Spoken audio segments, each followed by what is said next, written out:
खेड़ स्थित आध्यात्मिक वारकरी गुरुकुल में अत्याचार का एक और गंभीर मामला सामने आया। लोटे स्थित आध्यात्मिक वारकरी गुरुकुल में एक नाबालिग लड़की पर यौन शोषण का आरोप लगा। इस घटना से पूरे जिले में हड़कंप मच गया। पुलिस द्वारा दी गई जानकारी के अनुसार एक और नाबालिग लड़की ने गुरुकुल की प्रमुख, एक आध्यात्मिक गुरु और एक महिला के खिलाफ यौन शोषण की शिकायत दर्ज कराई। पीड़िता और उसकी मां ने माजम कोकन से बात करते हुए अपनी पीड़ा व्यक्त की। पीड़िता की मां ने मांग की है कि हमारी गरीबी का फायदा उठाकर हमारे साथ दुर्व्यवहार किया गया। ऐसे दरिंदों को कानून द्वारा कड़ी सजा मिलनी चाहिए और उन्हें सबक सिखाया जाना चाहिए। आध्यात्मिक शिक्षा देने वाले पवित्र स्थान पर इस तरह के जघन्य कृत्य को लेकर समाज में गहरा आक्रोश। पुलिस ने इस गंभीर मामले को गंभीरता से लिया और आगे की जांच जारी की।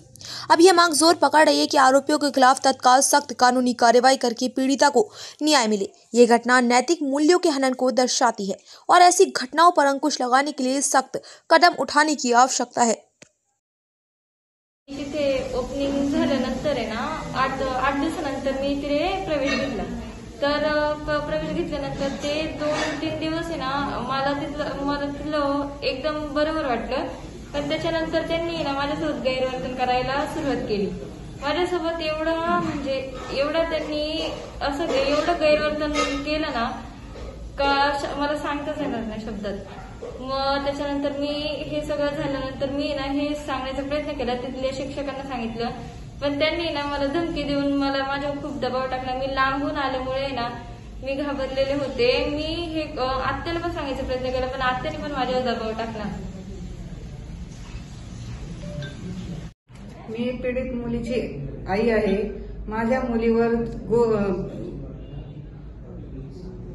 गोशाळेमध्ये आध्यात्मिक शाळेमध्ये जे काही तिच्यावर अत्याचार झालेला आहे, माझी एवढीच विनंती आहे मुख्यमंत्र्यांनी याच्यावर कोडेकोट लक्ष घालून माझ्या जे गोरगरीब पोरी पण आहेत माझ्या बरोबर, मुली बरोबर, त्यांना सुद्धा न्याय मिळावा हीच माझी मुख्यमंत्र्यांकडे विनंती आहे।